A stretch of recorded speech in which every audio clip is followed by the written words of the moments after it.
ఫిలిప్పీ పత్రికని అధ్యయనం చేస్తున్నప్పుడు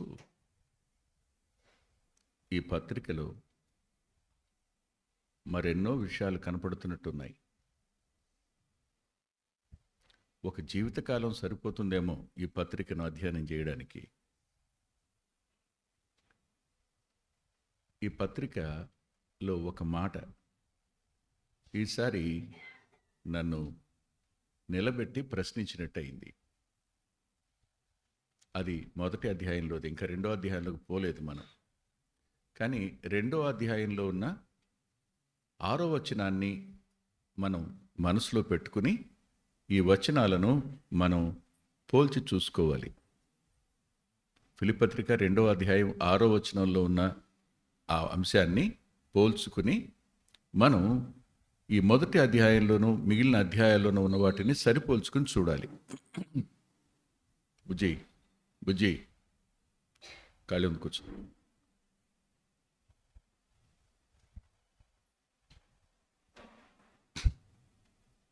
సరిపోల్చుకుని చూడాలి. 2వ అధ్యాయం 6వ వచనంలో క్రీస్తేసునకు కలిగిన ఈ మనస్సు మీరు కలిగి ఉండండి అన్నాడు. ఇది సవాలుతో కూడిన వచనంగా నా ఎదుట నిలబడింది. ఈ వచనం సామాన్యంగా లేదు. ఒకసారి మీరు మొదటి అధ్యాయానికి రండి. మొదటి అధ్యాయం 15, 17 వచనాలలో గత వారంలో చూసిన ఆ మాటను మరల తిరిగి చూద్దాం.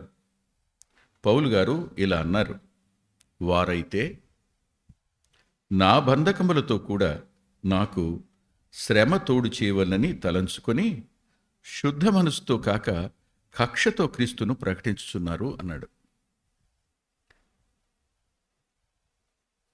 ఎవరు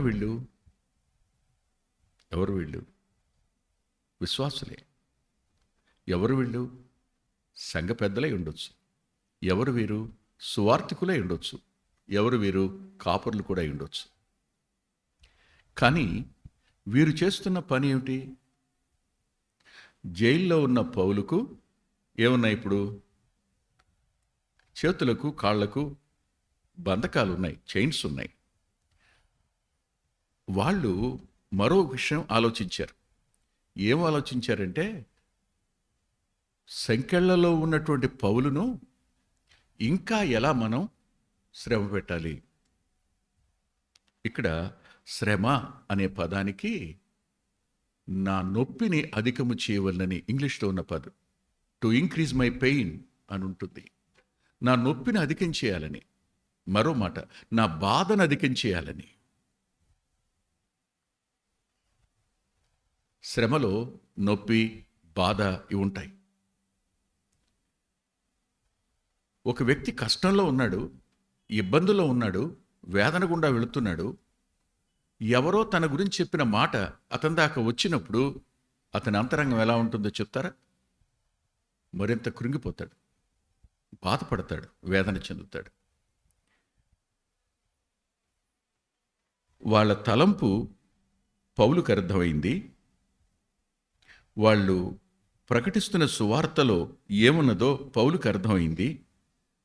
కానీ దుఃఖం కలిగించిన మాట ఏమిటంటే, బాధ కలిగించిన మాట ఏమిటంటే 18వ వచనం చివరి భాగంలో, ఏ విధము చేతనైనను క్రీస్తును ప్రకటించుచున్నాడు, అందుకు నేను సంతోషించుచున్నాను, ఇక ముందును సంతోషింతును అన్నాడు. ఈ స్థాయి దుఃఖాన్ని కలుగజేస్తుంది.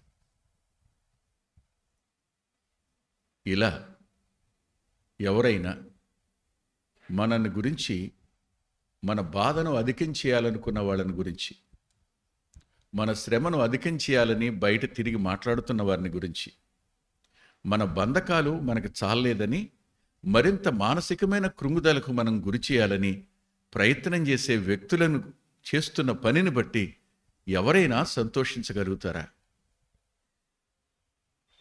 ఎవరు సంతోషిస్తారు? ఓ రోజున శిష్యులు ప్రభుతో అన్నారు, ప్రభువా, వాడెవడో నిన్ను అనుసరించేవాడు కాడు, అందుకనే మేము అతన్ని ఆటంకపరిచాం అన్నాడు. అప్పుడు ఆయన అన్నాడు, ఆటంకపరచొద్దు, నా పేరట చేసేవాడు. ఆ, అబ్బా, ఎలా అనగలిగాడు ఆయన? ఇదే మనసు కదూ ఇక్కడ కనపడింది పౌల్లో. ఇదే మనసు. మనం దీన్ని అంగీకరించలేం, మన వల్ల కాదు. ఏ స్థాయిలో అతడు క్షమించి సంతోషించాడో చూస్తే మనం ఇలా సంతోషించలేమేమో.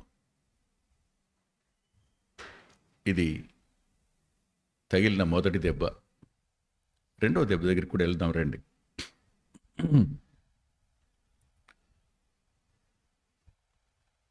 ఫిలిప్పీ పత్రిక 1వ అధ్యాయం 1వ వచనంలో, ఫిలిప్పులో ఉన్న క్రీస్తు యేసునందలి సకల పరిశుద్ధులకును అధ్యక్షులకును పరిచారకులకును క్రీస్తు యేసు దాసులైన పౌలును తిమోతియు శుభమని చెప్పురాయినది మన తండ్రియగు దేవుని నుండి ప్రభువు యేసుక్రీస్తు నుండి కృపయు సమాధానమును కలుగునుగాక.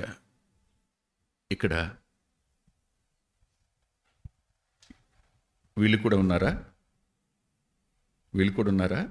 సకల పరిశుద్ధులు అన్నప్పుడు అందుకన్నాడు ఈ మాట.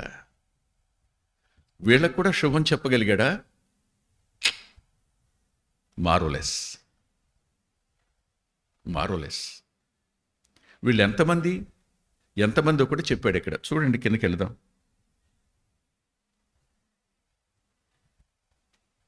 14వ వచనంలో, మొదటి అధ్యాయం, మరియు సహోదరులైన వారిలో ఎక్కువ మంది నా బంధకముల మూలముగా ప్రభునందు స్థిర విశ్వాసము గలవారై నిర్భయముగా దేవుని వాక్యమును బోధించుటకు మరి ధైర్యం తెచ్చుకున్నారు. కొందరు. ఆగండి. ఎందరు? కొందరే. ఎక్కువ మంది ఏమో పౌలు బంధకాలను బట్టి ధైర్యం తెచ్చుకుని ఇంతకి మించి ఏం చేస్తారు? వెళదాం పదండి, ప్రకటిద్దాం, వేస్తే జైల్లో వేస్తారు, పౌలునే లేదా మనల్ని అయితే అని ధైర్యం తెచ్చుకున్నారట. కానీ కొందరు మాత్రం, ఇక్కడ నేను మనందరి కోసం చెప్పవలసిన ఒక మాట ఏమిటంటే, నన్ను అంటారా? నా మీద చేదుకాయలు కోస్తారా? నేను వాళ్ళకి చేసిన నష్టం ఏంటి? నన్ను గురించి విరోధంగా వాళ్ళు ఎందుకు మాట్లాడాలి? అసలు వాళ్ళెవరు? ఈ మాటలన్నీ మనం అంటాం.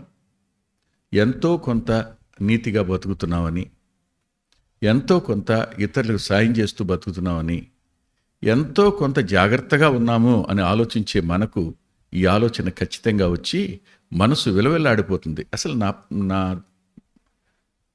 పల్లెటూరులో లేకపోతే పిల్లలు పోట్లాడుకునేటప్పుడు ఒక మాట అంటారు, నా జోలి అడిగి ఎందుకండి అని. నా జోలి అంటే అడుక్కునేవాళ్ళు జోలి కట్టుకుంటారే, అలాంటి పదం వాడతాం. నా జోలి అడిగి ఎందుకండి అని. ఇలాగే ఫీల్ అవుతుంటాం. ఎందుకండి నా జోలి ఎందుకు అడిగాను? అసలు మనకు తెలియదు దాని అర్థం ఏంటో. అంటే ఆడు అడుక్కున్నాడు, ఈడు అడుక్కున్నాడు, ఈడు జోల్లో ఉంది, ఆడు జోల్లో ఉంది, ఈడు జోల్లో ఎంత ఉందో చూస్తున్నాడు అంటాడు. అది బాధ.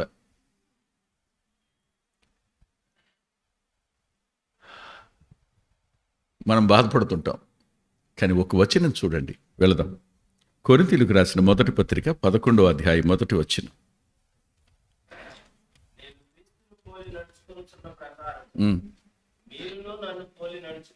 ఆగండి. ఇప్పుడు పౌలు ఎవరు?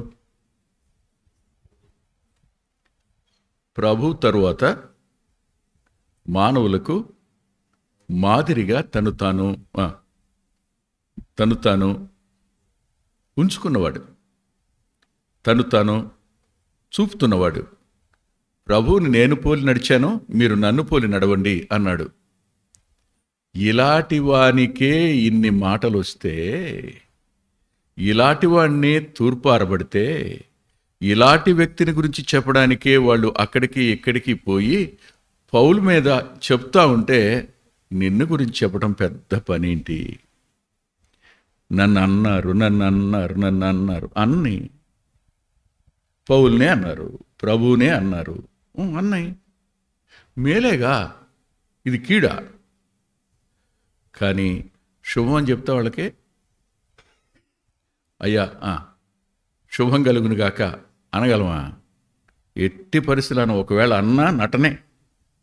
వాళ్ళకి నష్టం కలగాలని కోరుకునే దౌర్భాగ్యమైన వ్యక్తులు మనం. శుభం కలగాలని చెప్తున్నాడు. అంతేకాదు కృపా సమాధానం కలుగునుగాక అన్నాడు. కృప కలగాలని కోరుకున్నాడు, సమాధానం కలగాలని కోరుకున్నాడు. శుభం, కృప, సమాధానం కలగాలని ఇట్టివారి ఎడల కూడా కోరుకున్న పౌలు ఎవరు మనసు కలిగినవాడు? సులువు మీద వెళ్లాడుతూ ప్రభు అన్నారు, వీరేం చేస్తున్నారు, వీరెరుగురు గనుక వీరిని క్షమించు అన్న మనసు ఇక్కడ కనిపించడంలా?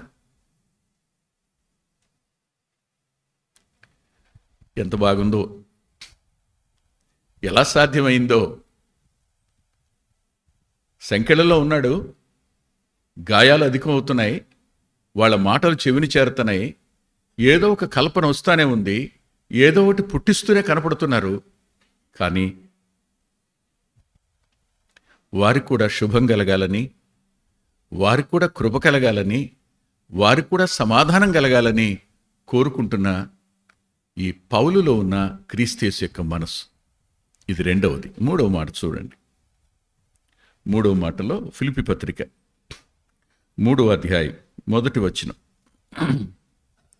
మెట్టుకు నా సహోదరులారా ప్రభునందు, చాలండి, మెట్టుకు అని ఎందుకన్నాడు? అందరూ సహోదరులైనప్పుడు మెట్టుకు ఎందుకన్నాడు?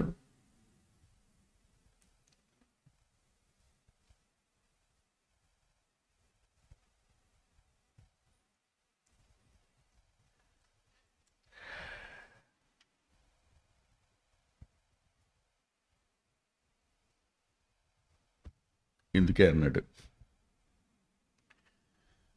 వాళ్ళు తనని సహోదరులుగా అంగీకరించలేకపోయినా క్రీస్తు రక్తంలో కడగబడ్డారు కాబట్టి మీరు కూడా మెట్టుకు నా సహోదరులే అన్నాడు. అందుకు ఈ పదం వాడాడు.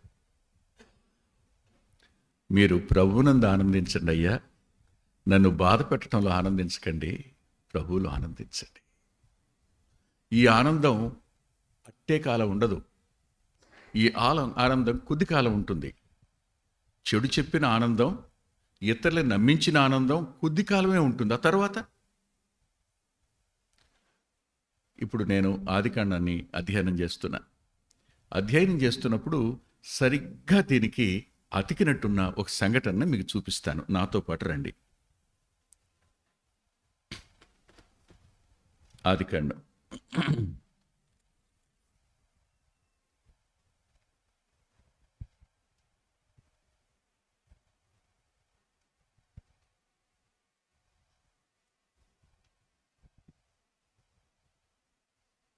45వ అధ్యాయం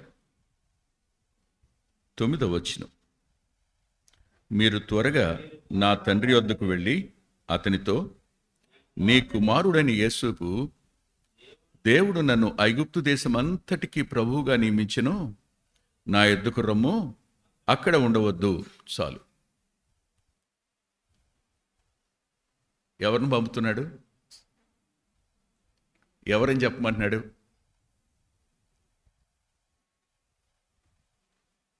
ఎవరు తన వస్త్రాలను ఊడదీశారో, ఎవరు తనను నీరులేని గోతులో తోసేశారో, తన గోతులో తోసి చుట్టూ కూర్చుని భోంచేయడానికి సిద్ధపడి నానా మాటలు అన్నారో, ఎవరు చంపాలని ఆలోచించారో, చంపొద్దు అని చెప్పినటువంటి రూబేనుని మందలు కాయడానికి పంపించేశారు. ఈలోగా దూరం నుంచి వర్తకులు వస్తుంటే యూదా చెప్పాడు, రే చంపితే ఎందుకులే, అమ్మేద్దాం, సోదరుడు గదవాడు అని అమ్మి ఆ సొమ్ము దగ్గర పెట్టుకున్నారు. ఇప్పుడు వాళ్ళతో అంటున్నాడు, మీరు వెళ్ళండి, నేను బతుకున్నానని చెప్పండి, నేను ఐగుప్తును పరిపాలిస్తున్నానని చెప్పండి, వెళ్ళండి అన్నాడు. ఇప్పుడు ఎవరు వెళ్ళి చెప్పాలి? ఎవరి దగ్గరికి వెళ్ళాలి? యాకోబు దగ్గరికి పోయి ఏమని చెప్పాలి?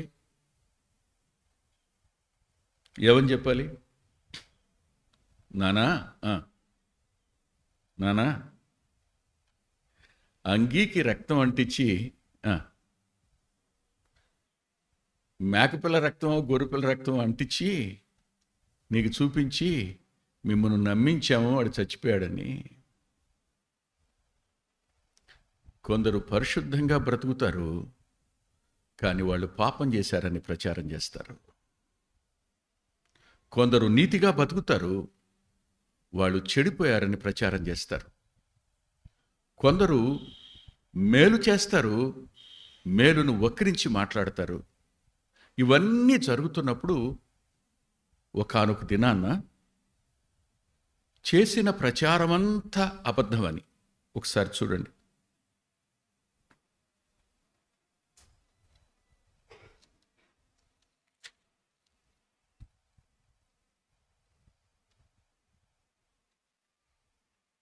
నలభై 45వ అధ్యాయం 26వ వచనం.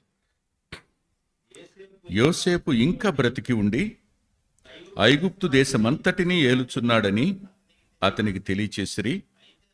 అయితే ఎంత నమ్మాడు? ఎంత నమ్మించారు? అంగీ అతందేగా, నమ్మకేం చేస్తారు? అంగీ ఆయన కుట్టించిందేగా, నమ్మకేం చేస్తారు? అంగీకి రక్తం అంటిందిగా, నమ్మడానికి పూర్తి సావకాశం దొరికిందిగా. ఎందుకో యోసేపు జీవితంలో అంగీకి భలే ప్రాధాన్యత ఉంటుంది. అన్నలు మోసం చేయడానికి అంగీని చూపించారు. పొతీఫర్ భార్య మోసం చేయడానికి పై వస్త్రాన్ని చూపించింది కదూ. మనల్ని గురించిన ఏదో ఒక సమాచారాన్ని దానికి రంగు పులిమి మనల్ని వాళ్ళు గాయపరచడానికి, అవమానపరచడానికి, మరింత బాధను పెంచడానికి ప్రయత్నం చేస్తూనే ఉంటారు. జరుగుతుంది, అది జరిగింది. ఇప్పుడు వాళ్ళు చెప్పిన మాట యాకోబు నమ్మల. అంటే వాళ్ళ మాట ఎంత నమ్మాడు? యోసేపు లేడు, నమ్మేశాడు. యోసేపు చనిపోయాడు, నమ్మాడు. కానీ ఇప్పుడు బ్రతికున్నాడని వాళ్ళే వచ్చి చెప్తున్నారు.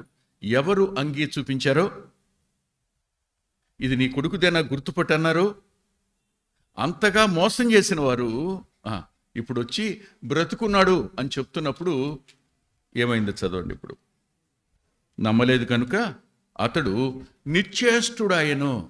అతడు, ఇక్కడ ఆదరణకరమైన ఒక మాట చెప్తారు. రేపొద్దున నిత్యత్వానికి వచ్చాక ఎవరిని గురించి చెడు ప్రచారం జరిగిందో, ఎవరు నిన్ను బాధ పెట్టాలని, నీ నొప్పిని అధికం చేయాలని, నీకు శ్రమతోడు చేయాలని ప్రయత్నం చేశారో వాళ్ళందరూ నిత్యత్వానికి వచ్చాక ఖచ్చితంగా నిన్ను చూసి నిశ్చేష్టులవుతారు. నువ్వు చచ్చిపోయావని కబురు పెట్టారే, నువ్వు అపరాధాల చేత పాపాల చేత చచ్చావని చెప్తారే, నువ్వు సరిగా లేవని ప్రచారం చేస్తారే, వాళ్ళందరూ నిత్యత్వానికి వచ్చి చూసి ఏమైపోతారు? నిశ్చేష్టులైపోతారు. అనుమానమేం లేదు. సిగ్గుపడరు? ఖచ్చితంగా సిగ్గుపడతారు. ఇలా అంటాను. మరి ఎందుకు ఇలా చేశారని యాకోబు అడిగితే వాళ్ళ దగ్గర జవాబేది?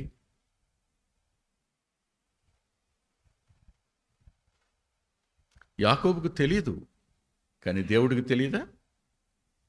ఏ కారణం చెప్తారు? ఏ కారణం చెప్పలేరు కదా. జాగ్రత్త, తీర్పు తీర్చు మనుష్యుడా, నీవెవడవైనను సరే నీవు నిరుత్తరుడవైనావు అన్న మాటకు అర్థం అది.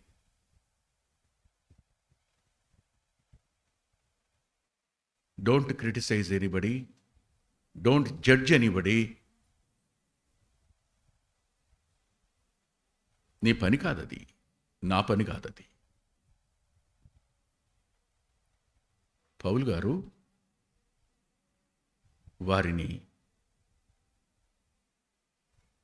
క్షమించకపోతే సంతోషించేవాడు కాదు, క్షమించకపోతే శుభమని చెప్పేవాడు కాదు. వారిని క్షమించకపోతే కృపయు సమాధానం కలగాలని కోరుకునేవాడు కాదు. మెట్టుకు సహోదరులారా ప్రభువునందు ఆనందించండి అని చెప్పేవాడా? చెప్పేవాడు కూడా కాడు. ఇంతగా చెప్పగలిగిన క్రీస్తేసు యొక్క మనస్సు ఏముంది? నా వద్దకు వచ్చి వారిని నేను ఎంత మాత్రమూ తోసివేయను అన్న మాట మరోసారి కనిపించింది కదూ. ఇక్కడ నా ఆలోచనకి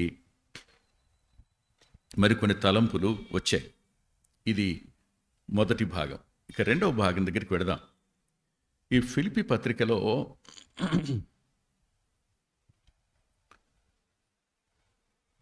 పౌలు గారు ఈ శ్రమలో ఏం చూశాడు, ఈ శ్రమను ఎలా అర్థం చేసుకున్నాడు? శ్రమ విషయంలో పౌలు గారికి ఉన్న ఆత్మీయమైన అవగాహన ఏమిటి? ఎట్టి అవగాహన మనం కలిగి ఉండాలి? అనేవాళ్లను అననివ్వండి, బాధ చోటు చేసేవాడిని చేయనివ్వండి, వేదన కలుగు చేసేయటానికి ప్రయత్నం చేసేవాళ్ళని ఆ సాధనాలుగా ఉండనివ్వండి. దేవునికి విరోధంగా పోరాడేవారు కూడా మెట్టుకు మన సహోదరులే కదా, మెట్టుకు మన సహోదరులే కదా.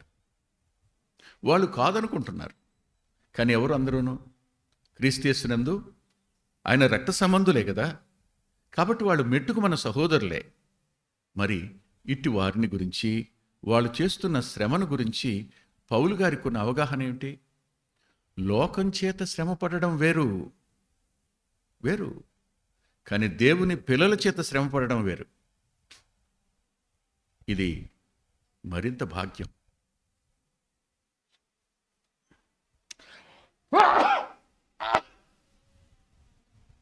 సరే, లోకస్తులు ఎరుగక బాధ పెడతారు, కానీ దేవుని పిల్లలు పక్షపాతం వల్ల, స్వాభిప్రాయం వల్ల, చెడిన ఆలోచన వల్ల, అపార్థం చేసుకోవడం వల్ల ఇలాంటి పనులు చేస్తారు. సోదరులేగా సోదరులేగా. శ్రమను గురించి పౌలు గారికి ఉన్న అవగాహన ఏమిటి? అవగాహన ఏమిటి అనంటే ఒక మాట మనం చూద్దాం. రోమాపత్రిక 5వ అధ్యాయం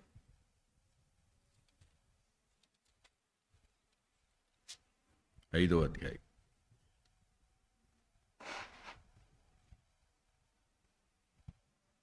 5వ అధ్యాయం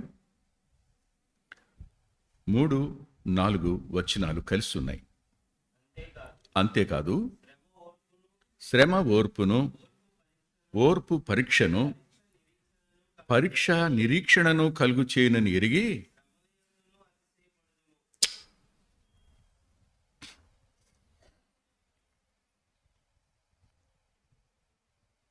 పౌలు గారు తనకు తెలిసిన ఒక మాట మనందరికీ చెప్పాడు.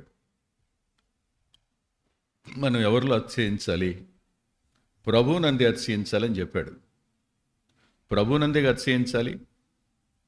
ప్రభువునందు అతిశయించడం అనే దగ్గర ఎక్కడెక్కడ అతిశయించడానికి అవకాశం ఉందో చెప్తున్నాడు. ఇప్పుడు ప్రభువులో నువ్వు ఉన్నావు కాబట్టే కదా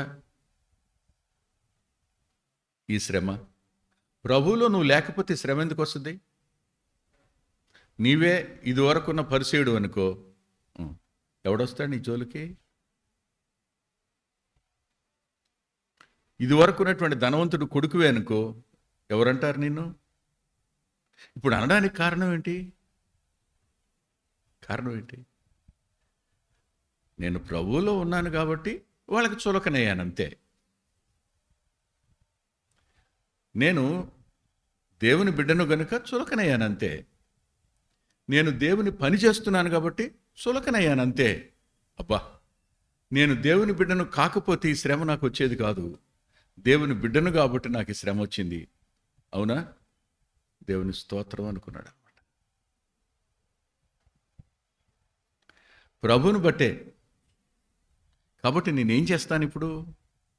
నేను దేవునిని ఎరుగుదును గనుక, నేను ఆయనలో ఉన్నాను కాబట్టి ఈ శ్రమ నాకు వచ్చింది.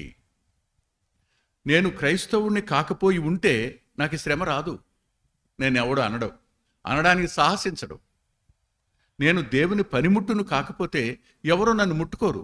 ఎందుకు వచ్చింది కర్మ వాళ్ళకి అనుకుంటారు లోకరీతిగా. ఆడి జోలికి ఎందుకు వెళ్ళటం? వద్దు బాబు. చదువుకునే రోజుల్లో నా స్నేహితులు ఉండేవాళ్ళు. వాళ్ళు వెంకటరత్నాన్ని కొంచెం లేపరా అని అంటే, బాబు వాడిని మాత్రం లేపను నేను, వాడిని లేపనే. ఎందుకంటే ఆడు లేచి కళ్ళు తెరిచాడనుకో చింత నొప్పుల్లాగా ఉంటాయి కళ్ళు, చూసి చావాలి మనం. ఆడు సీరియస్గా ఉంటాడు, అమ్మో వద్దు అనేవాళ్ళు. కానీ ఇవాళ కళ్ళు తెరిచి చూస్తేనే భయపడేటువంటి వాళ్ళు ఇవాళ అలా లేదుగా. నేను ఒకళ్ళు జోలికి పోను, ఎవరు నా జోలికి వచ్చినా ఓర్చుకోను. జోలి అని చెప్పాను కదా. ఇవాళ నువ్వైనా నేనైనా ప్రభువుని నమ్ముకుని ఆయన యందు ఉండడాన్ని బట్టే ఇవన్నీ వస్తున్నాయి, లేకపోతే లేదు. అయితే ఇందులో ఆయన చూసిన మేలేమిటో తెలుసా? శ్రమ ఓర్పును పుట్టిస్తుంది. శ్రమ ఓర్పును పుట్టిస్తుంది. నేను ఓర్చుకోవడానికి గల కారణం ఏమిటంటే, వాళ్ళు అనకపోతే ఓర్చుకుని ఎక్కడ ఓర్చుకునేవాడిని? వారు ప్రచారం చేయకపోతే నేను ఎక్కడ ఓర్చుకునేవాడిని? ఇప్పుడు నేనేం నేర్చుకున్నాను? ఓర్పు నేర్చుకున్నాను. ప్రసంగి గ్రంథంలో దానికి ఒక అర్థం చెప్పాడు, అద్భుతమైన వాడు చెప్పాడు.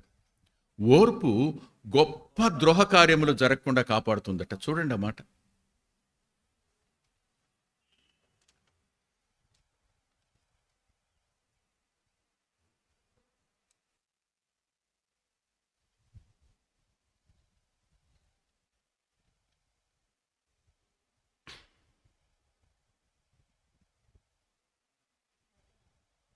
మా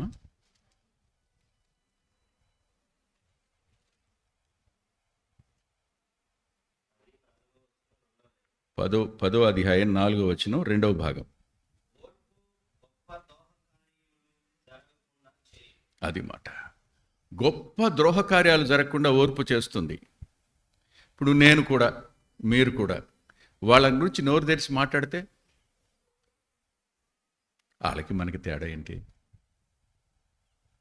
అవునా? వాళ్ళకి మనకి తేడా ఏముంది? తేడా ఏం లేదు. నేను ఎప్పుడు ఈ విషయం గుర్తు చేసుకుంటాను. నా చిన్న కూతురు కమల ఆ రోజు సెకండ్ ఇయర్ అయ్యింది, వచ్చేసింది సెకండ్ ఇయర్. ఇక నేను చదవను, నా వల్ల కాదు, వాళ్ళ హెరాస్మెంట్ తట్టుకోలేకపోతున్నాను. ఏంటి నాన్న, ఒక సెకండ్ లేట్ అయితే పంపించేస్తారా? ముందొస్తే ప్రశ్న అడుగుతారా? ప్రశ్నకు జవాబు చెప్తే రెండో ప్రశ్న అడుగుతారా? రెండో ప్రశ్నకు జవాబు చెప్తే మూడో ప్రశ్న అడిగి చెప్పకపోతే వెళ్ళిపోమంటారా? అప్పుడు ఆబ్సెంట్ వేస్తారా? నేను వెళ్ళలేను నాన్న, ఇక నేను చదవను పోంది. చదవనని చెప్పింది ఖచ్చితంగా, అందులో అనుమానం లేదు. ఏం చెప్తాం? నేను అన్నాను, అమ్మా చదివితే నీకు భవిష్యత్తు, కొంచెం పెంచరా నాన్న. చదివితే నీకు భవిష్యత్తు, చదవకపోతే నీ భవిష్యత్తు నువ్వే పాడు చేసుకుంటావు. భవిష్యత్తును బాగు చేసుకోవటమో పాడు చేసుకోవటం నీకు సంబంధించిన సంగతి, నాకేమీ అభ్యంతరం లేదు. నువ్వు ఆ ఒత్తిడి పడలేదు అంటే మానేసేయమ్మా అని చెప్పా. అన్ని మళ్ళీ పక్కన పెట్టి సాయిగా పండుకుంది. నేనేం పలకరించాల. సాయంకాలం 5, 6 కిందకెళ్ళి చిన్నోడా అన్న. ఏడు నాన్న అంది. అరే రోడ్డు మీద ఏనుగు వెళ్తుంది అనుకో అంది. కుక్కలు ఏం చేస్తాయి? మొరుగుతాయి. బాగానందరూ చిన్నోడా, కుక్కలు మురిగిని అని ఏనుగు కూడా మురిగితే ఏనుగు ఏమవుద్దో చెప్పు అన్నా. కుక్కలు మురిగినాయని ఏనుగు కూడా మురిగితే ఏనుగు ఏమవుద్ది అని చెప్పేసి పైకి వచ్చేసా. ఇంకేం మాట్లాడిదే ఒక్క మాట చెప్పొచ్చా. 11కి అమ్మా నా సూట్ కేసు సరిదే, నేను వెళ్ళిపోతున్నాను అందంతే. వాళ్ళు మాట్లాడితే, వాళ్ళ గురించి మనం మాట్లాడితే మనం ఏమవుతాం? శ్రమ ఓర్చుకుంటే మనం ద్రోహకార్యం చేయని వాళ్ళం అవుతాం. వాళ్ళని గురించి మనకు బోర్డు తెలిసి ఉండొచ్చు, మాట్లాడడానికి మన దగ్గర ఒక డిక్షనరీ కావలసినంత మెటీరియల్ ఉండొచ్చు, మాట్లాడొద్దు. పరుని గుట్టి బయట పెట్టువాడి అపఖ్యాతి ఎప్పటికీ మిగిలింటుంది. మనం ఎందుకు చేయాలా పని? చేయొద్దు. వాళ్ళు లేనివి కల్పించారు, ఉన్నవి మనం మాట్లాడకూడదు. ప్రమాదం ఇక్కడ. అది ఓర్పు. రెండవదిగా ఓర్పు ఎక్కడికి తీసుకెళ్ళింది? నేను పరీక్షలో తీసుకెళ్ళింది. అంటే అర్థం ఏంటి తెలుసా? నేను నిరూపించబోతుంది అది. Test proofs. పరీక్ష ఎందుకు? నువ్వెవరో రుజువు చేయడానికి. శ్రమ వచ్చింది, ఓర్పు నేర్పింది. ఓర్చుకున్న తరువాత పరీక్షకి వెళ్ళావు, ఓర్పు రుజువైంది. అప్పుడు ఏమేర్పడుద్ది? నిరీక్షణ కలుగుతుంది. ఏం పర్వాలా, ఏ శ్రమ వచ్చినా, ఏ బాధ వచ్చినా నాకేం పర్వాలా, నేను తట్టుకోగలను అని ఒక నిరీక్షణ వస్తుంది. నా దేవుడు ఉన్నాడు, నిరీక్షణ వస్తుంది అంటూ ఇప్పుడు మాట అన్నాడు. ఏమన్నాడు? ఎరిగి శ్రమల యందును అతిశయపడుదును. పౌలు గారు శ్రమల యందు అతిశయపడే మనసు అయింది. శ్రమల యందు అతిశయపడే మనసు. ఇది ఎలా సాధ్యమైంది? ఇది ఎలా సాధ్యమైంది? క్రీస్తు ప్రభువు యొక్క మనసు ఇది. ఎలాగో చూడండి మీరు. యెషయా గ్రంథం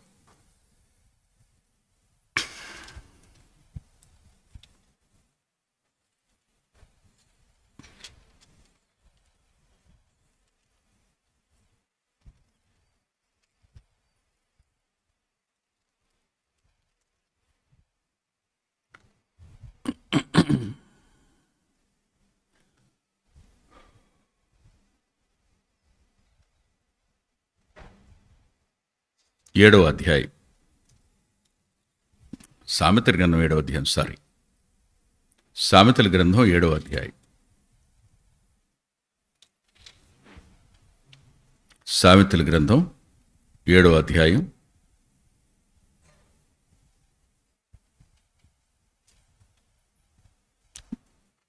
30-31 వచనాలు.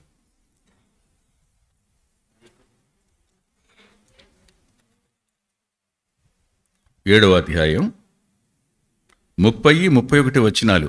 క్షమించండి, 8వ అధ్యాయం 8. నేను ఆయన యుద్ధ ప్రధాన శిల్పినై అనుదినము సంతోషించుచు నిత్యము ఆయన సన్నిధిని ఆనందించుచుంటిని. ఆయన కలుగు చేసిన పరలోకమును బట్టి సంతోషించుచు నరులను చూచి ఆలోచించండి. పరలోకానికి నరులు ఎప్పుడు అర్హులయ్యారు ఆనందించడానికి? ఏదేనులోనే ఆ భాగ్యాన్ని కోల్పోయారే. ఎలా ఆనందిస్తాడు ఆయన? ఈ ఆనందించడం ఎలా సాధ్యమవుతుంది? యెషయా గ్రంథం 53వ అధ్యాయం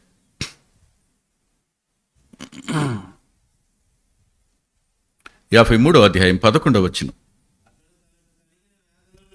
అతడు తనకు కలిగిన వేదనను చూచి తృప్తి నొందును. నీతిమంతుడైన నా సేవకుడు జనుల దోషములను భరించు తనకున్న అనుభవ జ్ఞానము చేత అనేకులను నిర్దోషులుగా చేయను. ఇలా అనుకుంటాను. మీ ముందుకు ఈ దృశ్యాన్ని రానివ్వండి. ఆయన హేరోదు యొక్క అంతఃగృహం నుండి వెలుపలకు తీసుకుని రాబడ్డాడు. వీపంతా చాడుచాడుగా దునబడింది. భుజాన్న సిలువుంది. తల మీద ముండ్ల కిరీటం ఉంది. దెబ్బ తగులుతున్నప్పుడు ఆయన భావం ఏమై ఉండాలి? ఆ చర్మాన్ని చీలుస్తున్నప్పుడు ఆయన అంతరంగం ఎలా ఉండాలి? దేహానికి అవుతున్న గాయమే గాని ఆత్మలో ఆయనకు ఆనందం. చిందిన ప్రతి రక్త బొట్టు అబ్బా ఎన్ని కోట్ల ప్రజల రక్షణకు కారణం. తగిలిన ప్రతి దెబ్బ ఎంతమందిని బాగు చేయడానికి, బ్రతికించడానికి కారణం కదూ. తల మీద నుండి, దేహం మీద నుండి ప్రవహించే ప్రతి రక్తపు ప్రవాహం పాపిని శుద్ధి చేసే ఔషధం. దేవుని కోపాన్ని చల్లార్చేటువంటి పరిష్కారం. ఇంకా తగలని, ఇంకా అందుకనే ఆయన ఆఖరి రక్తబొట్టు వరకు కార్చి అనే పదానికి థామస్ వాట్సన్ అంటాడు, అతడు తన రక్తమును ఓడ్చి అంటాడు. ఓడ్చి అంటే పిండుతాం చూడు. కాఫీని ఇదివరకు గుడ్లో వేసి వడగట్టేటప్పుడు ఏం చేసేవాళ్ళు? ఒక్క చుక్క కూడా ఉండకుండా అలా అన్నమాట. తగిలిన ప్రతి బాధకు, దెబ్బకు, గాయానికి, రక్తానికి ఆయన సంతృప్తి చెంది ఆనందించాడు. ఎందుకో తెలుసా? నరులు దానికి అర్హులవుతారు కదా అని. అవునా? పౌలు గారు ఏమన్నాడు ఇప్పుడు? అతిశయిస్తాను నేను. వాళ్ళు చేసే శ్రమ, బాధ, మాట ఇవన్నీ నాకు గాయాలవుతున్నప్పుడు ఇది నాకు అనుమతించబడిన శ్రమ, దీనిలో నేను అతిశయిస్తాను. క్రీస్తు కలిగిన మనసు కదిది.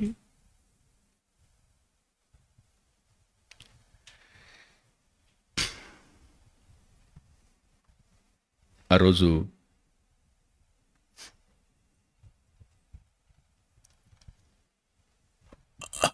ధర్మప్రకాష్ గారు అవని బూట్ కాలుతో తన్ని కారుకి కూర్చున్నాడు. కూర్చుని అలా తల వెనక వాల్చుకున్నాడు. యూనివర్సిటీలో విక్టర్ అనే వ్యక్తి చెంప మీద కొడితే అతడు నీ చెంప పగలగొట్టాడు కదూ, నువ్వు ఈ బైబిల్ ట్రాష్ అనుకున్నావు. అందుకనేగా మీ స్టూడెంట్స్ అందరినీ పిలిచి మీ లైబ్రరీలో ఉన్న 2 బైబిళ్ళని తగలబెట్టేశావు. కానీ నీ ఇంటిలోనే ఇప్పటికి 15 సంవత్సరాల నుండి నన్ను నువ్వు చూడటం లేదా? నన్ను చూడడం లేదా? సరైన మాదిరి నీ కళ్ళ ముందున్నా నేను నీకు కనిపించటం లేదా? అతని భార్య ఆ తనినప్పుడు ఇక్కడ గాయమైతే పౌడి చెంగెలా పెట్టుకుని, అంత కోపమైతే ఎలాగండి అన్నదట. ఒక్క మాట సూట్ కేసు లోపల పెట్టి. ఇంకంతే. సహించిన వారిని ధన్యులను కొనుచున్నాము కదా. ఓర్పు గొప్ప ద్రోహకార్యాలను జరగకుండా కాపాడుతుంది కదా. నీలో ప్రభు ఎప్పుడు కనిపిస్తారు? నాలో ప్రభు ఎప్పుడు కనిపిస్తారు? ఆ శ్రమలు నాకు కాబట్టి వచ్చాయి. ఈ అవకాశం నాకే దక్కింది. అవునా? ఉదాహరణకి నేను ఎప్పుడు చెప్తాను, ఇక్కడ నుంచి అంత్యోక్ బ్రదర్స్ని సిస్టర్స్ని కిందకి దింపి మందపాడు గేటు దాకా పరిగెత్తాలి. మందపాడు గేటు దాకా పరిగెత్తేటప్పుడు పరిగెత్తిన వారిలో ఎవరికి ఎక్కువ దెబ్బలు తగిలితే వాళ్ళు విన్నర్స్.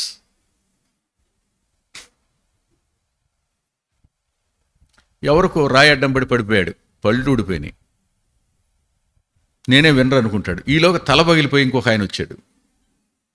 అరే రే నా తలెందుకు అనుకుంటాడు. ఆయన కూడా తలెందుకు పగలలేదని. ఎవరండి ఘనులు? ఆయన కొరకు గాయపడిన వాళ్ళు. ఎవరండి శ్రేష్ఠులు బహుమానం పొందేది? అనవసరమైన నిందలు పడిన వాళ్ళు, శ్రమపడిన వాళ్ళు, దుఃఖితులైన వాళ్ళు. పౌలు గారికి మనసు ఎలా వచ్చిందో ఆశ్చర్యం. అందుకే అన్నాడు, క్రీస్తేసునకు కలిగిన ఈ మనసు మీరు కూడా కలిగి ఉండండి అన్నాడు. ఇది మొదటి కారణంలాగా నాకు అనిపించింది. ఇక రెండవ కారణం దగ్గరికి వెళదాం.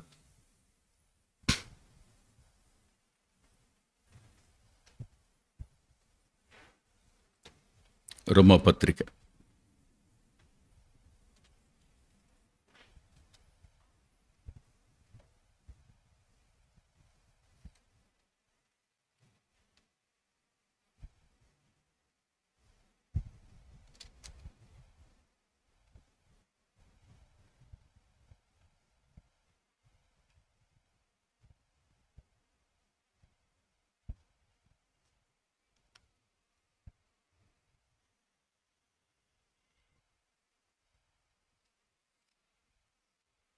5వ అధ్యాయం.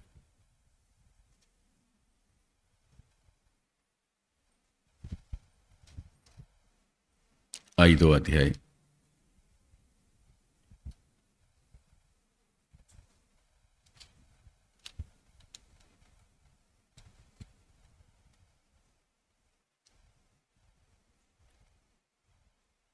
దయచేసి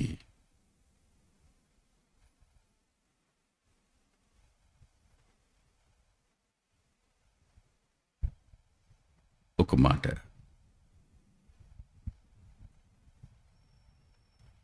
4, 5 వచనాలు. కలుగునని ఎరిగి శ్రమల యందును అతిశయపడుదును. ఎందుకనగా ఆ నిరీక్షణ దగ్గరకు నేను వెళ్ళాక నన్ను సిగ్గుపరచదు. ఆ నిరీక్షణ నా అంతరంగంలోనికి సమృద్ధి అయిన ప్రేమను ఆత్మ ద్వారా కుమ్మరించడం జరుగుతుంది. That's what I'm going to enjoy. ఈ నిరీక్షణ అనే మెట్టుదాకా నేను వచ్చాక ఏం జరుగుతుందంటే, దేవుడు తన ప్రేమను నా హృదయంలో నింపుతాడు, కుమ్మరిస్తాడు. పరిశుద్ధాత్ముడు నా అంతరంగంలో ప్రేమను నింపుతాడు, కుమ్మరిస్తాడు. అప్పుడు నేనేమవుతాను? నేను ఆనందించనా, సంతోషించనా, దుఃఖపడతానా? కదా.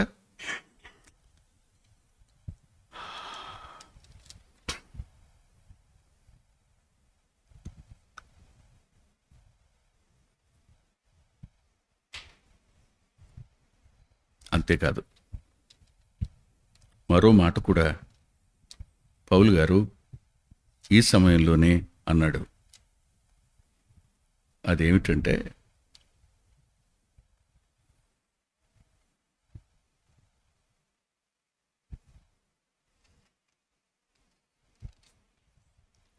ఎనిమిదవ అధ్యాయం, రోమపత్రిక 8వ అధ్యాయం 17వ వచనం. మనము పిల్లలమైతే వారసులము, అనగా దేవుని వారసులం, క్రీస్తుతో కూడా మహిమను పొందుటకు. ఇప్పుడు నేనేమయ్యాను? ప్రభువును తక్కువ అన్నారా?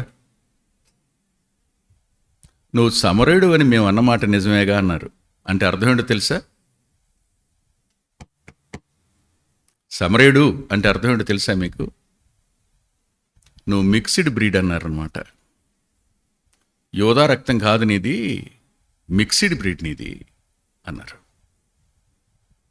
ఎవరికైనా అది అంత గాయం అవుతో అది ప్రభుని అన్నారు. నిన్ను అనటం ఏంటి? అంతేకాదు, నువ్వు దయ్యం పట్టినవాడు అన్నారు. ఎంత గాయం అవుతుంది? నువ్వు బయల్జబుల్ ద్వారా దయ్యాలను వెళ్ళగొడుతున్నావు అన్నారు. ఎంత బాధ అవుతుంది? ఎలా సహించాడు ఆయన? ఎలా ఓర్చుకున్నాడు ఆయన? నా ప్రభువుని అన్ని మాటలు అన్నారు, నన్ను కూడా అంటున్నారు. నేను ఎవరిని ఇప్పుడు? ఆయనతోటి వారసుణ్ణి. ఆయనతోటి నా ప్రభువుకి ఎంత అధికారం ఉందో, ఎంత ఆస్తి ఉందో, ఎంత మహిమ ఉందో, అందులో నాకు కూడా పాలు పంపులు వచ్చినాయి. దేన్ని బట్టి? మెట్టుకు నా సహోదరుల వల్ల.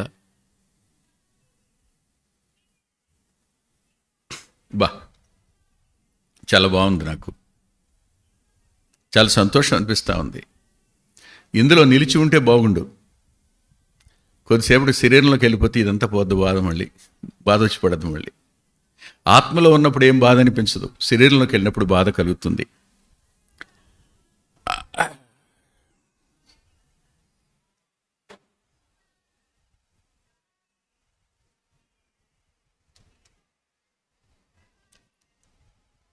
ఇకపోతే కొరింథీయులకు రాసిన 2వ పత్రిక 4వ అధ్యాయం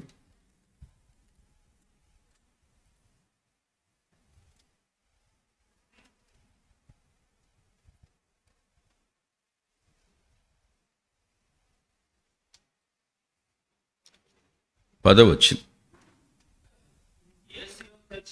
యేసు యొక్క జీవము మా శరీరమందు ప్రత్యక్షపరచబడుటకై యేసు యొక్క మరణానుభవమును మా శరీరమందు ఎల్లప్పుడూ చాలండి అన్నారు. తిరిగి అనకుండా ఓర్చుకోవటం ఉందే, అది స్వయానికి చావడం. మాటలు లేక కాదు, మాట్లాడలేక కాదు, ఎదటి వాళ్ళని నోరు మూపించలేక కాదు, చేతకాక కాదు. కానీ I hold my tongue. Why? I'm exercising death to my self. నా స్వయాన్ని మరణానికి అప్పగించుకోవడం నేర్చుకున్నాను నేను. అందుకని నిలబెట్టి మిమ్మల్ని అడగటం ఎంత పని పడుతుంది, ఎంతసేపు పడుతుంది, ఎందుకు ఇలా చేసావు నువ్వు అని. ఎంతోసేపు పట్టదు. కానీ నేను భరించటం, నేను మరణాన్ని నా జీవితంలో అనుభవించటం, అందులో నుంచి జీవం ప్రవహిస్తుంది. ఆ జీవమే కైసర్ ఇంటి వారి దాకా చేరింది. ఆ జీవమే ప్రెతోరియమని సేనలోని వారందరికీ చేరింది. అబ్బా, ఇది అర్థమైతే భరించడం, సహించటం, నోటిని అదుపు చేసుకోవడం, అది బీపీని పెంచుద్ది నాకు తెలుసు, షుగర్ పెరగడానికి కారణం అవుతుంది నాకు తెలుసు. కానీ జీవం ప్రవహిస్తుందిగా. ఒక రోజుకు ఎవరైనా తెలుసుకుంటారు, మనం ఎంత సహించామో తెలుసుకుంటారు. ఇప్పుడు అమ్మ బతుకున్నప్పుడు అమ్మను బట్టి బాధపడిన వాళ్ళు ఉన్నారు, అమ్మను మాటలు అన్నవాళ్ళు ఉన్నారు. అమ్మ చచ్చిపోయిన తర్వాత అమ్మ విషయం ఒక్కటి కాకుండా అన్నీ మంచిగా మాట్లాడుతున్న వాళ్ళు ఉన్నారు. ఎంత వ్యత్యాసం. అంతే, మనిషి చనిపోయిన తర్వాత మంచి బయటకు వస్తుంది, గేదె చనిపోయాక పాలు బయటకు వచ్చినట్టు. చేయలేక చస్తున్నాను దీనికి చాకరీ, పాలివ్వదు పాడివ్వదు అట్ట అంటుండే 10 నెలలకు చచ్చింది గేదె. అప్పుడు బయట ఏడుస్తుందంట, అమ్మా 6 లీటర్లు ఇచ్చేదమ్మా అని. అందరూ అంతే. ఇవాళ నిన్ను బాధ పెట్టేవాళ్ళు, నీకు శ్రమ తోడు చేసేవాళ్ళు రేపు నిత్యత్వంలో నిశ్చేష్టులు అవుతారు. మనం వెళ్ళిపోయిన తర్వాత సిగ్గుపడతారు. వెళ్ళి ఆయన ముందుకెళ్ళి ఎలా నిలబడతారు? యాకోబు ముందు అతని కుమారులు వచ్చి ఎలా నిలబడగలిగారు? మనం వెళ్ళి ఎలా నిలబడతాం కదా. మరణానుభవాన్ని మనం భరిస్తే జీవం ప్రవహిస్తుంది, ఇందులో అనుమానం లేదు. సరే, ఇక్కడికి వద్దాం. పౌలు గారు ఇదే కొరింథీ పత్రికలోనే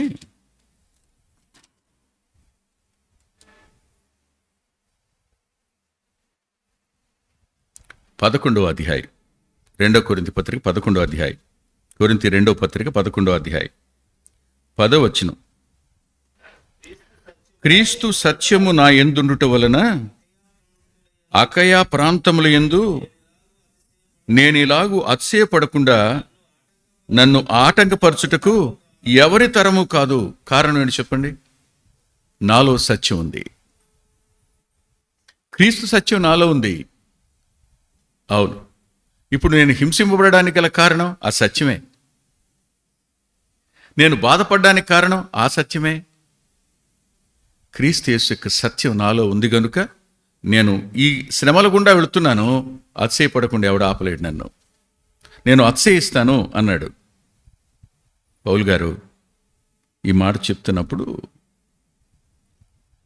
నిజంగా ఆయనలో కలిగిన క్రీస్తు యేసు ప్రభు యొక్క మనస్సుని మనం ఎన్నటికీ మర్చిపోలేం.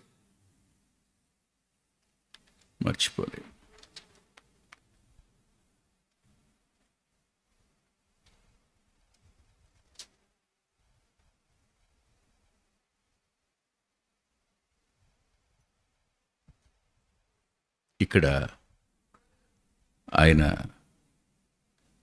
బయాలజీ ప్రొఫెసర్ అయ్యాడు, ఎనాటమీ ప్రొఫెసర్ అయ్యాడు పౌలు గారు.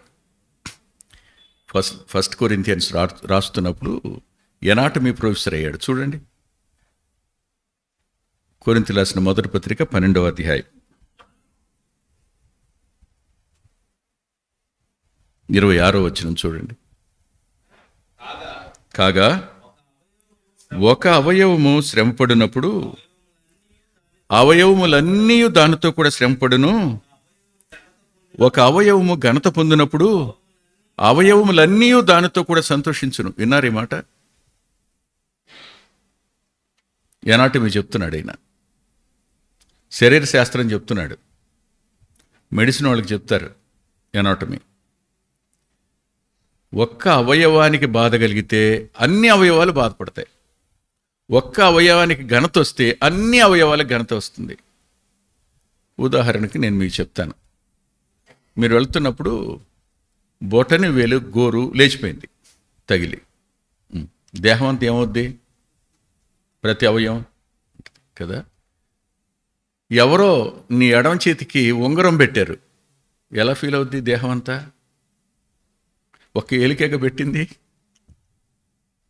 నొప్పైనా ఘనతైనా దేహం ఎలా స్వీకరిస్తుందో, నాతో సహోదరులంతా అలాగే స్వీకరించి అలాగే సంతోషించి ఆ ఘనతను బట్టి ఆనందిస్తారు వాళ్ళు. విచిత్రం. నేనెవరిని? నేను క్రీస్తు యేసు యొక్క శరీరాన్ని, అందులో అవయవాన్ని. ఈ గౌరు ఈ చేతిని గిల్లి పాడు చేస్తే, అవునా, బాధపడేది ఎవరిప్పుడు? ఎంత మాట చెప్పాడో. ఎనాటమీలో శ్రమ అయితే అన్నీ అనుభవిస్తాయి, ఘనతైనా అన్నీ అనుభవిస్తాయి. కానీ ఒకదాన్నొకటి గాయపరుచుకుంటే బాధపడేది ఎవరు? శిరస్సు. చెప్పకుండానే శ్లేష అంటారు దీన్ని. చెప్పకుండానే చెప్పడం, అనడం, అనకుండానే అనటం. భలే అన్నాడు ఆయన. శరీరంలో అవయవాలైనా మీరు ఒకరినొకరు గాయపరుచుకుంటారా? మరో మాట కూడా చెప్పి నేను కొంచెం ముందుకు వెళదాం వాక్యానికి.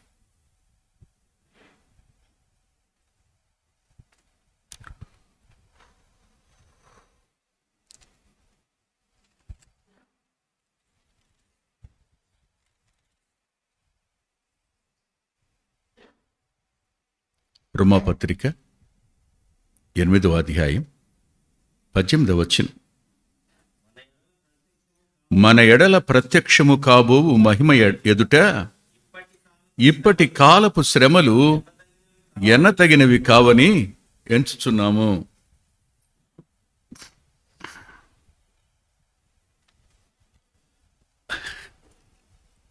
ఇది భలే సంతోష కారణం. కిరీటాన్ని మెరుగుపెట్టాలంటే ఏం చేస్తారు? కిరీటాన్ని మెరుగుపెట్టాలంటే ఏం చేస్తారు? మహిమను కిరీటంతో పోలుస్తాం కదా, మహిమ కిరీటం అని. కిరీటాన్ని మెరుగుపెట్టాలంటే ఏం చేస్తారు? దేంతో రుద్దుతారు? బంగారపు కిరీటమైనా బూడిదతోనే రుద్దాలి, అవునా? రుద్దినప్పుడు ఏమవుతుంది? అది రుద్దేటప్పుడు ఎలా ఉంటుంది?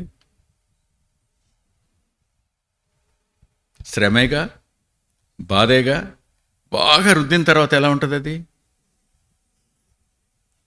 అసలు ఎంతగా మెరుస్తుందో కదా. సరిగ్గా శ్రమల తరువాత నువ్వు పొందే మహిముందే, నువ్వు పొందుతున్న శ్రమలు రేపటి నీ మహిమను హెచ్చించేటువంటి ఉపకరణాలు.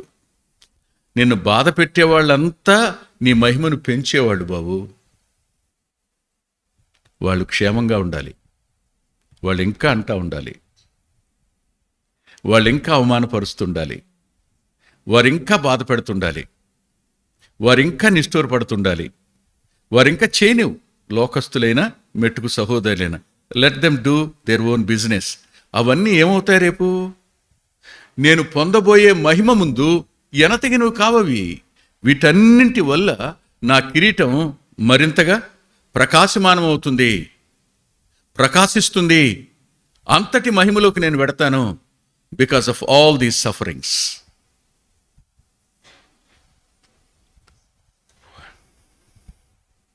మనమేమనుకుంటాం, నన్ను ఎందుకు అనాలి వాళ్ళు, నా జోలికి ఎందుకు రావాలి?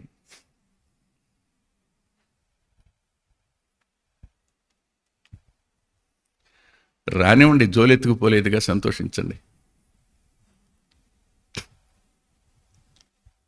సరే, ఇక్కడ నుండి మళ్ళా ఫిలిప్పీ పత్రిక దగ్గరికి రండి. ఫిలిప్పీ పత్రికలో శ్రమ అన్న మాట 4 సార్లు కనిపించింది. శ్రమ అన్న మాట 4 మార్లు కనిపించింది. మొదటిసారి కనిపించిన మాట 15-17లో మనం చూశాం. నా బంధకములతో కూడా నాకు శ్రమ తోడు చేయవలనని. అవును కదూ. ఇప్పుడు 30వ వచనంలో మరలా కనిపించింది శ్రమ అనే పదం. క్రీస్తునందు విశ్వాసముంచుట మాత్రమే కాక ఆయన పక్షమున శ్రమపడుటయు. పౌలుకున్న అవగాహన ఏమిటి ఇప్పుడు? శ్రమ అనేది దేవుని యొక్క అనుగ్రహం. ఏంటంట? వాళ్ళు నాకు బంధకాలకు శ్రమ తోడు చేయాలని చెప్పే మాటలన్నీ నేను ఎలా ఫీల్ అవుతున్నాను? దేవా, నా మీద నీకు ఎంత అనుగ్రహం అయ్యా. ఎంత అనుగ్రహం లేకపోతే వాళ్ళని లేపి నాకు విరోధంగా మాట్లాడడానికి నువ్వెంత సహాయం చేస్తున్నావు? రేపు నీ వారసత్వానికి, రేపు నా మహిమకు ఇవే కదా కారణాలు. నాలో నుండి జీవం ప్రవహించడానికి కూడా ఇవే కదా ప్రభు కారణాలు. థ్యాంక్ యూ లార్డ్ అన్నాడు అనమాట. బా, ఎంత ఆనందమో. వాక్యాన్ని చదవండి, చదువుతూనే ఉండండి, అధ్యయనం చేయండి, ధ్యానించండి, వాక్యంలో ఆనందించడం నేర్చుకోండి. ఇది పౌలు గారికి ఉన్న అవగాహన. ఇది 2. 3 చూడండి. 3వ అధ్యాయం 10-11 వచనాలు. ఏ విధము చేతనైనను మృతుల్లో నుండి నాకు పునరుద్ధానం కలగవలనని ఆయన మరణ విషయంలో సమానానుభవం కలవాడనై ఆయనను ఆయన పునరుద్ధాన బలమును ఎరుగు నిమిత్తము. చాలండి. నా డిజైర్ ఏమిటంటే ఈ శ్రమలు కాదు, ఈ మాటలు కాదు. ఆయన్ని మాటలన్నారు, నన్ను మాటలన్నారు, కానీ ఆయన ముఖం మీద ఉమ్మేశారు, ఆయన కొట్టారు. అంతవరకు నేను దెబ్బలు తిన్నా, కానీ ఇంతకు మించి తినాలనుంది నాకు ఆయన కోసం.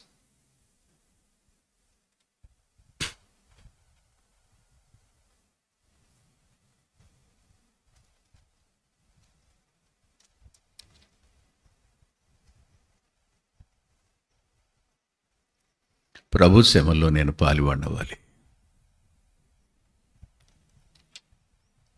ప్రభు పొందిన మరణం నేను పొందాలి. ప్రభు పొందిన ఆ మరణ హింసను నేను పొందాలి. అప్పుడు ఇవన్నీ ఏమవుతాయి? అది ఆయన గోలు. వీళ్ళ మాటలు ఆయనకి ఏమనిపిస్తాయి పాపం? గొడ్డలి మెడ మీద తగలాలని కోరుకునేవాడికి గుండు సూదులు ఏమి అనిపిస్తాయి?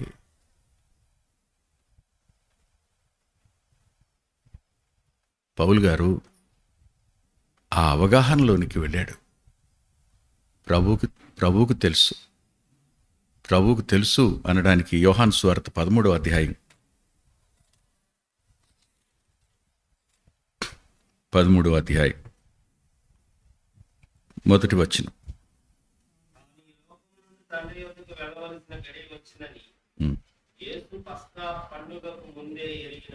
అది మాట. ముందే తెలుసు ఆయనకు వెళ్ళిపోతానని. పౌలు కూడా తెలుసు రోముకు వెళితే వెళ్ళిపోతానని.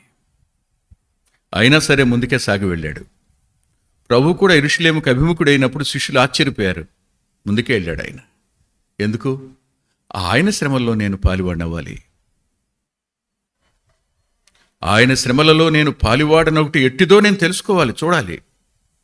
అందుకనే ఒకసారి నా స్నేహితుడు ఇలా అన్నాడు, పౌలు గారట రాకడ కోసం ఎదురు చూడడం లేదంట.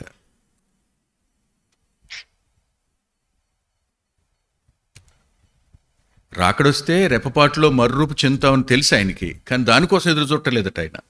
దేనికోసం ఎదురు చూస్తున్నాడంటే ఆయనలాగా చచ్చిపోవాలని. నా ప్రభు ఎలా చచ్చిపోయాడు, నేను అలా చచ్చిపోవాలి. ఆయన మరణంలో ఆయన శ్రమలో, ఆయన మరణంలో సమానానుభవం కలిగిన వాడై, ఆయన పునరుద్ధానంలో కూడా సమానానుభవం కలిగిన వాడై ఉండాలన్న. అంటే పౌలు మనసు ఎలా ఉంది?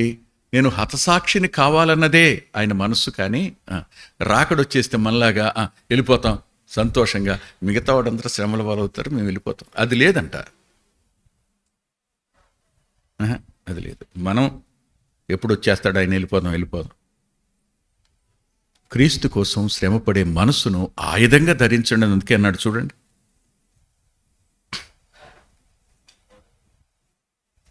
ఏనా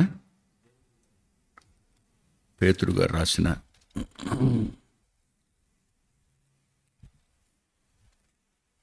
మొదటి పత్రిక 4వ అధ్యాయం మొదటి వచనం. క్రీస్తు శరీరమందు శ్రమపడిన గనుక మీరును అట్టి మనసును. ఇప్పుడు ఆయన మనసు ఆయుధం.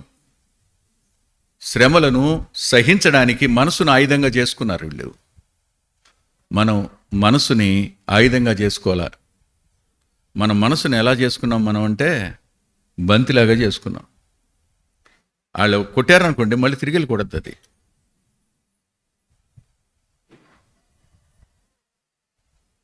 For every action there is an equivalent. అది మనం మనం మనం ధరించింది ఆయుధం. ఈ ఆయుధం అట్ట కాదు. సహించడానికి, ఓర్చుకోవడానికి, భరించడానికి. అబ్బా ఏం మనుషులు వీళ్ళు. మనం ఒక్క మాట చెప్పున, we are babes in Christ, they are giants in Christ. మనం క్రీస్తులో శిశువులం, వారు క్రీస్తులో సమున్నతులు, ఆజానుబాహులు. వాళ్ళు ఎంత అద్భుతమైన అవగాహన వీరికి ఉందో చూస్తే ఆశ్చర్యం కలుగుతుంది. మళ్ళా ఫిలిప్పీ పత్రిక దగ్గరికి రండి. 3 చూసాం కదా, 4వ అధ్యాయం 14వ వచనం. ఆయనను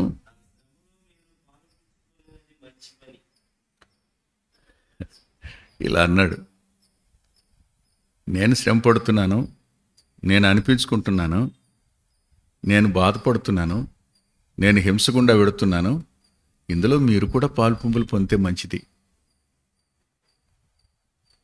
నాకున్న పోరాటమే మీకు ఉందిగా. నేను సువార్తలో పాలివాడిని, మీరు సువార్తలో పాలివారుగా. నేను కృపలో పాలివాడిని, మీరు కృపలో పాలివాడేగా. కాబట్టి శ్రమలో కూడా పాలివాళ్ళు అయితే మీరు మేలు కదూ. నాకు సరిగ్గా ఇక్కడ బక్సింగ్ అని గుర్తొస్తాడు. అని చెప్తున్న మాట, శ్రమ రాలేదా రావాలని కోరుకోవద్దు అన్నాడు. వచ్చిందా తీసేయమని కోరుకోవద్దు అన్నాడు. శ్రమ రాలేదా రావాలని కోరుకోవద్దు, వచ్చిందా తీసేయమని కోరుకోవద్దు. ఎందుకు అంటే వాళ్ళు వాయుమండలంలో ఉండి పోరాడుతున్నారు, మనం కాళ్ళ మీద ఉండి పోరాడుతున్నాం. పదాతి దళం భూమి మీద ఉన్నాం, వాళ్ళు ఆకాశంలో ఉన్నారు. మనంతటా మనం శ్రమను కోరుకోకూడదు. శ్రమ వచ్చినప్పుడు దీన్ని మనం అభ్యాసం చేయాలి. శ్రమలు కలిగినప్పుడు అభ్యాసం చేయడానికే మనం భలే పాటలు పాడతాం. ఏం పాటలు? నువ్వుంటే చాలు యేసయ్యా, నీ వెంటే నేను వస్తాను యేసయ్యా. ఆయన వెళ్ళాడు, మీరు వెళ్తారా నేను వెళ్తానా? యేసు చాలును, యేసు చాలును. ఏ సమయమైనా ఏ స్థితికైనా యేసు చాలును. వాస్తవేనా? తల్లిదండ్రి నాకు విరోధమైన పిచ్చిపాట, మంచి పాటే. వాళ్ళకి అనుభవం, మనకేం కాదుగా. కొన్నిసార్లు పాడే దగ్గర కూడా మనం అతిశయించి పాడతాం. నిజంగా నాకు అంత విశ్వాసం ఉందన్నట్టు రొమ్మిరుచుకుని దెబ్బ తగిలిన తర్వాత మూల కూర్చుంటాం. దేవుడు అనుమతించాడా? Accept it, కొనసాగు. అంతేగాని కావాలని శ్రమను కోరకండి, వస్తే నిరాకరించకండి. ప్రార్థన చేసుకుందాం. కిషోర్, ముల్లర్ గారు, రమణ, సుబ్రహ్మణ్యం గారు,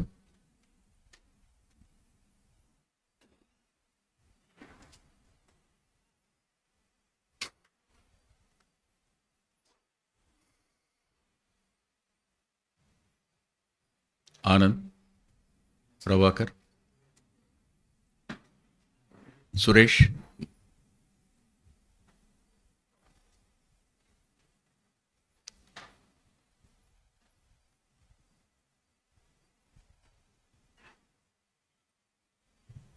జేపీ గారు,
సర్వశక్తిమంతుడు అయిన మా తండ్రి, పరిశుద్ధుడు అయిన దేవా,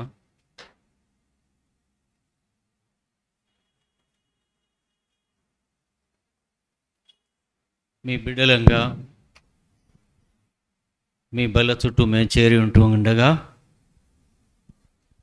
మమ్మలను మేము పరిశీలించుకోవటానికి శ్రమ దగ్గర, సహించే దగ్గర, ఇతరులను ప్రేమించే దగ్గర నాయన పౌలు గారైతే తను నిందించేటువంటి వారిని కూడా వారికి శుభమని చెబుతా ఉన్నారు. ఏ మిషి చేతనో స్వార్థ ప్రకటించబడుతున్నందుకు సంతోషిస్తా ఉన్నాడు. అలాంటి స్వభావం మాలో కరువైంది నాయన.